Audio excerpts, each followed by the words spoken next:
नमस्कार, आदाब।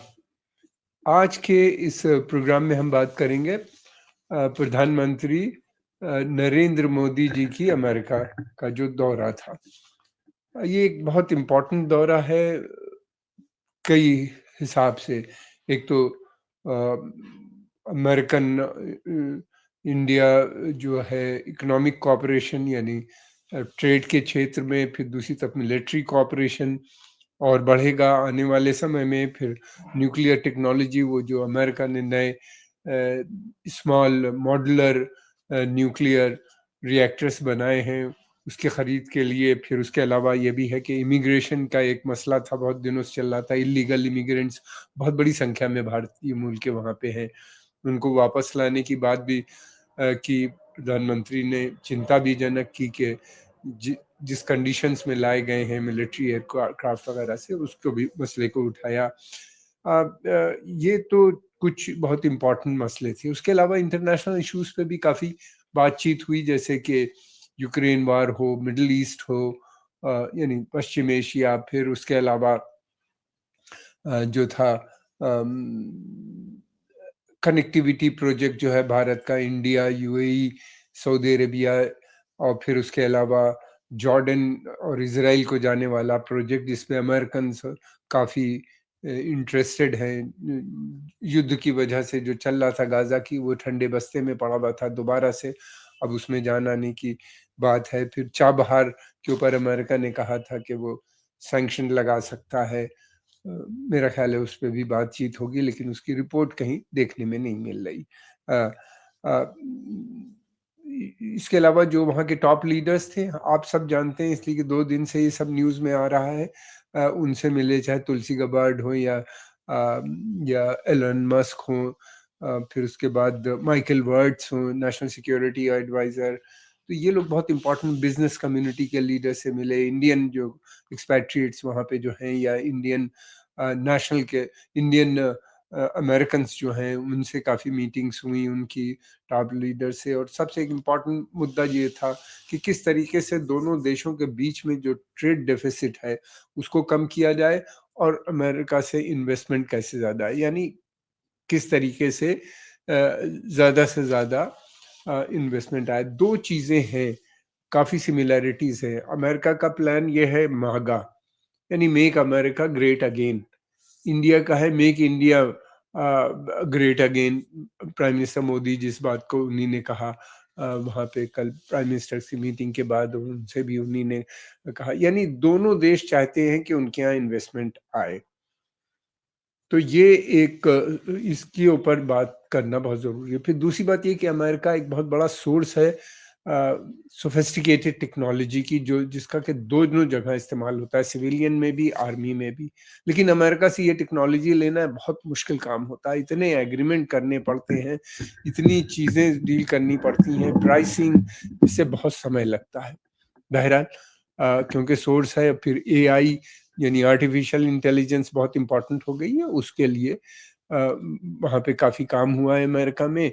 2 ही जगह सबसे ज़्यादा काम दिखाई देता है, या अमेरिकन की जो टेक कंपनीज़ हैं उनमें, या फिर उसके अलावा चाइना जिसने डीप सीक बनाया है, तो उनके यहाँ काफ़ी इसका चीज़ है। तो भारत की कोशिश ये है कि अमेरिका के साथ इंडियन कंपनीज़, प्राइवेट कंपनीज़ और दूसरी कंपनीज़ कोलैबोरेट करके यहाँ पे डेवलप करें। इंडिया की बेसिक पॉलिसी जो है, वो बाहर का जो सामान खरीदता है उसके लिए अभी तक जो पॉलिसी है वो ये है कि मेक इन इंडिया होना चाहिए, यहीं भारत में बनना चाहिए। अधिक से अधिक उसके पार्ट्स और उसकी चीज़ें कम से कम 40 to 50% हो, अगर पूरा नहीं हो सकता। और दूसरे बड़े जो देश होते हैं उनकी कोशिश ये होती है कि टेक्नोलॉजी चोरी ना होने पाए, जाने ना पाए, तो इसलिए वो क्रिटिकल पार्ट वो बनाने पे राज़ी नहीं होते, जैसे इंजन है या कुछ है। बहरहाल धीरे-धीरे फिर भारत ये भी चाहता है कि जॉइंट प्रोडक्शन हो, को-प्रोडक्शन हो, नए प्रोडक्ट भी बने, जैसे कि रशिया के साथ ब्रह्मोस मिसाइल और बहुत से अलग कई प्रोडक्ट्स हैं जो उनके साथ बनाए भारत ने। इसी तरह से वो चाहेगा अमेरिका से। अमेरिका की कोशिश ये होती है कि वो प्रोडक्ट्स बने-बनाए यहाँ पे भेजे, और जो ख़ास तौर से हम बात करेंगे यहाँ पे, समस्याएँ भी बहुत सी हैं। दूसरी बात ये है कि प्रेज़िडेंट ट्रम्प का कहना ये है कि भारत बहुत ज़बरदस्त तरीके दुनिया में सबसे ज़्यादा चंद ही देश हैं जो सबसे अधिक टैरिफ लगाते हैं। टैरिफ एक टैक्स है जो इंपोर्ट किया जाता है सामान, उसके ऊपर होता है। तो भारत का बहुत है, जैसे वहां से आने वाली मोटरसाइकिल्स है भारत में अमेरिका से जो आती हैं, उसमें से 100% टैरिफ भारत ने लगा रखा है। इस तरह की अमेरिका को बहुत सी शिकायत है, बहुत से प्रोडक्ट के ऊपर बहुत हैवी ट्रैफिक है, तो वो कम होना चाहिए। फिर दूसरी बात ये है कि हमारा जो उनके साथ ट्रेड है वो बहुत बढ़ता चला जा रहा है। 128 बिलियन डॉलर था 2023 में। अब जो नई रिपोर्ट्स हैं वो अभी क्रेडिबल नहीं है, हम एक्सेस नहीं कर पाए हैं, लेकिन वो कहीं ज़्यादा इससे हो चुका है। 150 170 के बीच में भी है, कुछ का कहना है इससे भी ज़्यादा है। लेकिन पोटेंशियल दोनों देशों के बीच में जो ट्रेड का है वो लगभग 500 बिलियन डॉलर का है। और प्रेसिडेंट ट्रंप और प्राइम मिनिस्टर मोदी इस बात पे एग्री किए हैं कि 2030 तक इसको डबल कर दिया जाए, यानी 400 के करीब या 350 400 बिलियन डॉलर के करीब किया जाए, जो बहुत मुश्किल नहीं है, जो हो सकता है बहुत कुछ चीज़ों पे अगर सहमति बन जाती है। इसी के ऑलरेडी अगर हम देखें, फिर इन्वेस्टमेंट की बात है।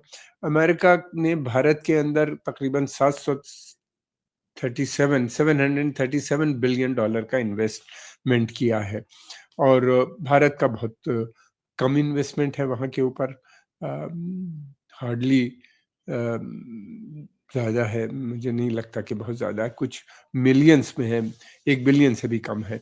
और दूसरी तरफ ये भी है कि अमेज़न जो कंपनी है भारत के अंदर ऑपरेट करती है, उसने कहा कि वो 11 बिलियन डॉलर आने वाले समय में भारत में इन्वेस्ट करेगा, और गूगल ने जो वो 11 बिलियन जो करेगा वो क्लाउड इंफ्रास्ट्रक्चर डेवलप करने में भारत में अकेला खाली इसी पे इतना करेगा।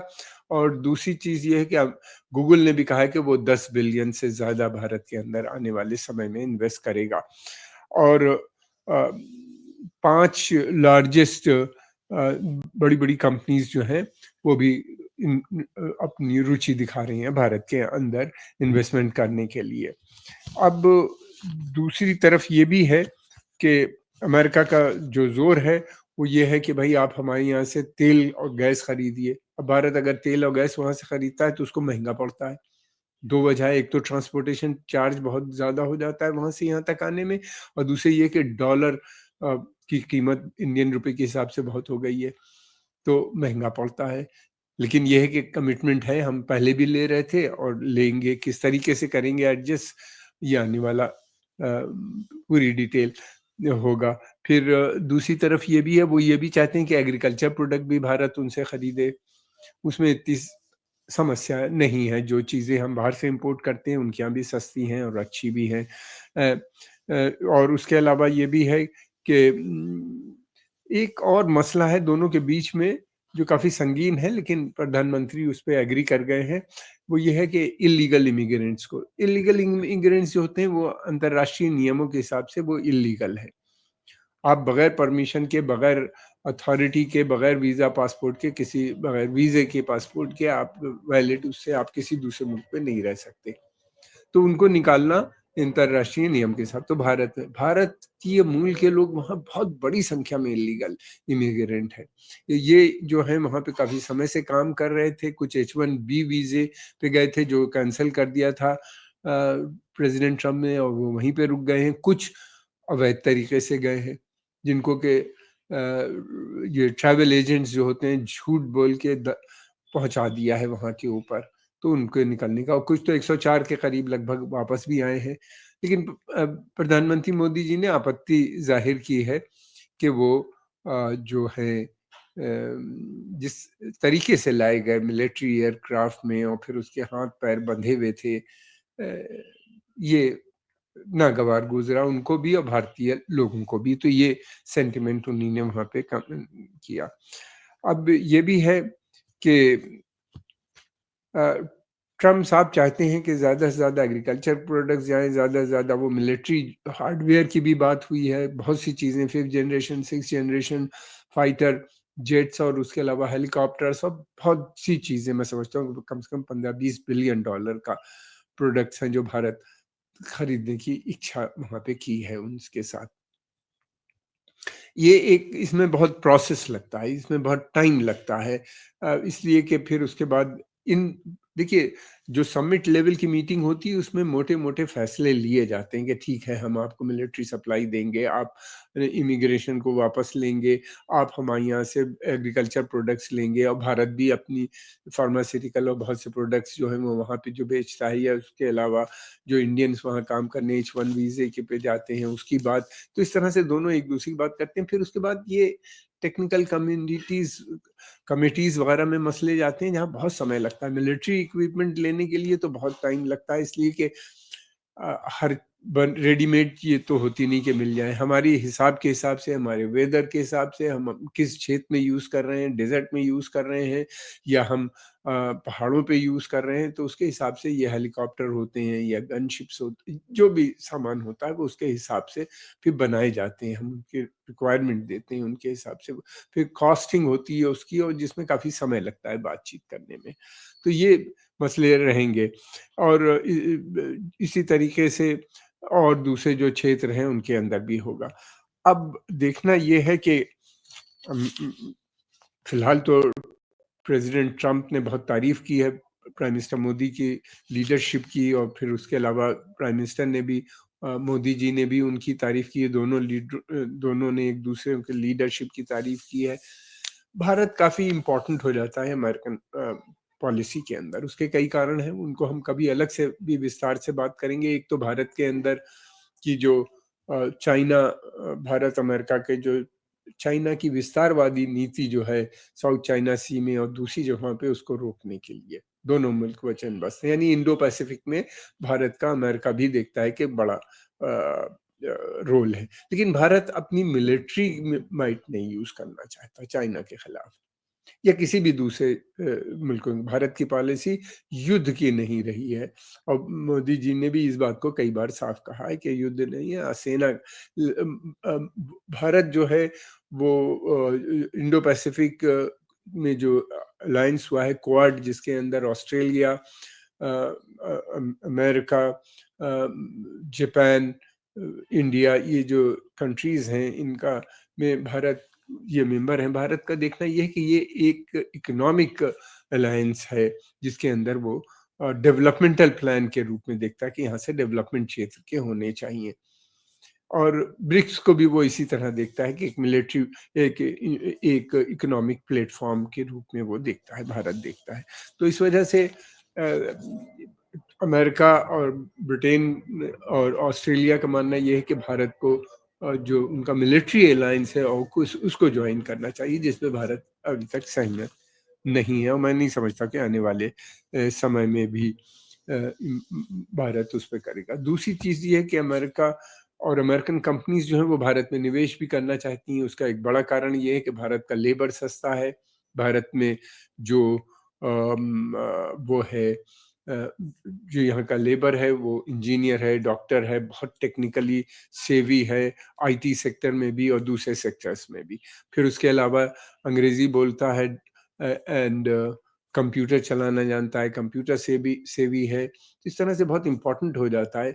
भारत ही नहीं बल्कि दूसरे यूरोप के भी और पश्चिम एशिया में भी हमारे 90 लाख इंडियन वहाँ पे काम कर रहे हैं, डेवलपमेंट से जुड़े में हैं वहाँ के। तो इस तरह से भारतीय लेबर की बहुत वो है यहाँ पे, क्योंकि सस्ता है तो वहाँ की कंपनी यहाँ निवेश करना चाहती हैं, यहाँ इन्वेस्ट करना चाहती हैं या मैन्युफैक्चर करना चाहती हैं। जैसे गूगल, अमेज़न, ये जो है टेक जायंट्स यहाँ भारत में आना चाहते हैं, इसी तरह से और मैन्युफैक्चरिंग सेक्टर में। दोनों की पॉलिसी जो है वो बेसिकली है कि अपने अपनी कंट्रीज में मैन्युफैक्चरिंग को बढ़ाना। इंडिया भी और अमेरिका भी यही चाहता है। इसीलिए अमेरिका जो है वो टैरिफ लगा देता है। टैरिफ इसलिए लगाए जाते हैं कि जो सामान इंपोर्ट हो रहा है इन टैक्स के माध्यम से उसकी कीमत बढ़ जाती है, क्योंकि अमेरिकन प्रोडक्ट की कॉस्ट बहुत होती है बनाने की। वहाँ पे लेबर चार्ज बहुत है, मिनिमम $8 और प्लस के करीब है, 7-8 इस तरह डॉलर के करीब पर घंटे की होती है। तो उनकी कॉस्ट ऑफ प्रोडक्शन बहुत होती है। तो वो अगर आप टैरिफ यानी ये टैक्स लगा देते हैं आने वाले सामान में दूसरे मुल्क से जो इम्पोर्ट हो रहा है, तो उसकी कॉस्ट बहुत बढ़ जाती है। तो अमेरिकन कॉस्ट जो आती है उसके बराबर हो जाती है या उससे ज़्यादा होती है, तो लोग फिर अमेरिकन प्रोडक्ट खरीदने लगेंगे। ये सोच के ट्रम्प साहब ने ये टैरिफ लगाई। ट्रम्प साहब का मानना ये है कि सैंक्शन से ज़्यादा टैरिफ ज़्यादा प्रॉफिटेबल है अमेरिका को। तो वो तमाम मुल्कों पे, हर देशों पे, यानी अपने एलाइज़ के ऊपर भी उन्हीं ने टैरिफ लगाने की बात कर दी है, बहुत ज़्यादा टैरिफ, ख़ास तौर से कनाडा और मेक्सिको, चाइना, इन सब के ऊपर बातचीत चल रही है उनकी टैरिफ की। फिर ये भी है कि भारत के लिए, लेकिन अमेरिका के लिए, हमारे लिए भारत इसलिए इम्पोर्टेंट है कि उसका एक बहुत बड़ा रोल पश्चिम एशिया में भी नज़र आता है। फिर उसके अलावा इंडो पैसिफिक में चाइनीज़ कंटेनमेंट को लेके, या दूसरे जगहों पे, और फिर एक बड़ा मार्केट भी है अमेरिका भारत के लिए भी, भारत के प्रोडक्ट का भी हमारा उनके साथ बढ़ रहा है। अमेरिका को भी ये लगता है कि इनकी इकोनॉमी लगातार बढ़ रही है, 6% से ज़्यादा ग्रोथ है एनुअली लगातार कई सालों से, और फिर उसके अलावा ये भी है कि 4 ट्रिलियन है, जो बढ़ के, यूजुअली ऐसा होता है हर देश में कि जो अगर 4, साढ़े 3, 4 ट्रिलियन आपकी अभी है इकोनॉमी, तो अगले 5 साल में ये डबल हो जाती है, हो जाना चाहिए, अगर कोई बड़ी आपदा ना आ जाए, या कोई बड़े क्राइसिस ना आ जाए, रिसेशन ना हो जाए यूरोप अमेरिका में, जिसका डर हमेशा लगा रहता है, युद्ध ना हो जाए। तो इस तरह से ये सारी चीज़ें हैं भारत के सामने, इस पूरे उसके अंदर। अब और भी बहुत सी चीज़ें हैं भारत चाहेगा उनके साथ लेना। H1 वीज़ा एक बहुत इम्पोर्टेंट इशू बना हुआ है। H1 वीज़े में पहले तो प्रेसिडेंट ट्रम्प ने कहा है पूरी तरह से बैन करने की बात की है, फिर ये भी कहा है कि अब वो कहने लगे हैं कि नहीं, हमें इंटेलिजेंट लोगों की ज़रूरत है, इसलिए अगर इंडियन आईटी के लोग नहीं जाएंगे वहाँ के ऊपर, तो उनके लिए मुश्किल हो जाएगी। सस्ता लेबर है और बहुत उनके पास इस तरह के वर्क फोर्स भी नहीं है, तो उनकी जो कंपनीज हैं वो भी, प्लस इंडियन कंपनीज भी वहाँ पे हैं, बहुत सी इंडियन कंपनीज हैं जो वहाँ पे निवेश करती हैं अमेरिका के अंदर, तो उनको भी भारत के लोगों की ज़रूरत होती है। तो इसलिए अब उसके ऊपर क्या सहमति होगी वो आने वाला समय बताएगा, लेकिन ये कहा है कि वो लेंगे, यानी वो वर्कर को लेंगे, इमिग्रेंट्स को आने देंगे जो उनको आने से उनकी इकोनॉमी को कंट्रीब्यूट करता है, जो उनकी इंडस्ट्री को जिसकी ज़रूरत है और जो सस्ता है। तो भारत से उसमें भी काफ़ी, मैं समझता हूँ कि लोग जाएँगे। अब ये भी है कि ट्रम्प साहब ने ये भी कहा कि भारत जो है वो बहुत उनको काफ़ी एतराज़ था, उन्हीं ने साफ-साफ कहा कि टैरिफ भी बढ़ा रहा है, इमिग्रेशन को भी लेने की बात की, अपने प्रोडक्ट भी बेचने की के ऊपर भी बल दिया है। और एक इम्पॉर्टेंट चीज़ ये भी हुई है कि उन्हीं ने जो 2008 के जो एक आरोपी थे वहाँ अमेरिका के अंदर, राणा, उनके एक्स्ट्रेडिशन के लिए अब वो राज़ी हो गए हैं, और उन्हीं ने, ट्रम्प ने कहा है कि अब इनको भेजना चाहिए ताकि ये इंडियन जस्टिस को फेस कर सकें, वहाँ जाएँ और इनके ऊपर वहाँ भारत में मुकदमा चले, और जो भी होना ये बहुत दिनों से भारत डिमांड कर रहा था, इसलिए कि इन लोगों ने रेकी की थी और पूरी तैयारी की थी 2008 में, जो पाकिस्तान से लश्कर ए तैयबा के जो लोग आए थे, जिन्हीं ने Taj Mahal hotel, Oberoi hotel, Trident और बहुत सी दूसरी जगहों पे, कई जगहों पे बॉम्बे के अंदर एक ही समय में अटैक किया था, जिसमें कई 100 लोग मरे थे, मरने वाले थे, और मरने वालों में बहुत इंपॉर्टेंट लोग भी थे, क्योंकि ताजमहल होटल, ट्राइडेंट होटल और दूसरी जगहों पे बैठे थे, कुछ रेस्टोरेंट भी थे, और एक जूइश होम था कोलाबा में, उसके अंदर भी जाके इन्हीं ने फैमिलीज को मारा था, वहाँ पे जो लोग रह रहे थे। और ये भी है कि हम साइंस एंड टेक्नोलॉजी से जुड़ी हुई जो चीज़ें हैं उसके अंदर भी उम्मीद की जा रही है कि बहुत आने वाले समय में कॉपरेशन बढ़ेगा। अब ये भी है कि हमको देखना ये है कि किस तरीके से आने वाले समय में इस समस्या को भारत के इंटरेस्ट में कितना ये फ़ायदा होता है। भारत की नीति बेसिकली यही है कि सब देशों से अच्छे संबंध बनाओ। अमेरिका क्योंकि बहुत इम्पोर्टेंट है, उसको इग्नोर नहीं किया जा सकता, और जिन कंट्रीज़ ने कन्फ्रंटेशन किया है उनकी हालत हम देख रहे हैं, चाहे वो यूरोप, चाहे वो दूसरे देश हों, अरब के या ईरान के साथ जिस तरीके से हुआ, या सीरिया के साथ, इराक के साथ, फिर लीबिया के साथ और दूसरे देशों के साथ। तो डिप्लोमेसी के हिसाब से भारत काम करता है और अपने हित में काम करने की कोशिश करता है, बगैर किसी कन्फ्रंटेशन के। तो उनके साथ भारत का अमेरिका के साथ यही पॉलिसी है। और अमेरिका भी भारत को देख रहा है कि एक इम्पोर्टेंट है, एलाई है, खासतौर से इस पूरे क्षेत्र में, इंडो पैसिफिक क्षेत्र में भी, जहाँ पे कन्वर्जन ऑफ इंटरेस्ट है, दोनों का एक ही इंटरेस्ट है।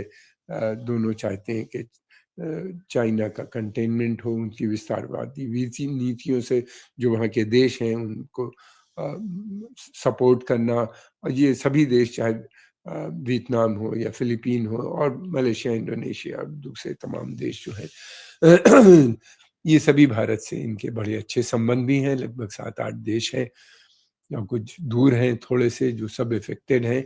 वहाँ पे जो चाइनीज़ जिस तरीके से अपना इकोनॉमिक इंटरेस्ट देके बेल्ट एंड रोड इनिशिएटिव के माध्यम से जाके अपना एक विस्तारवादी नीति को बढ़ाने की कोशिश कर रहे हैं, उसको रोकने के लिए काम कर। आतंकवाद एक बड़ा मुद्दा रहा होगा बातचीत के बीच में।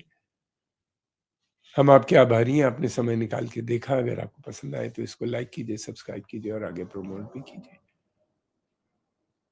आपका बहुत बहुत धन्यवाद।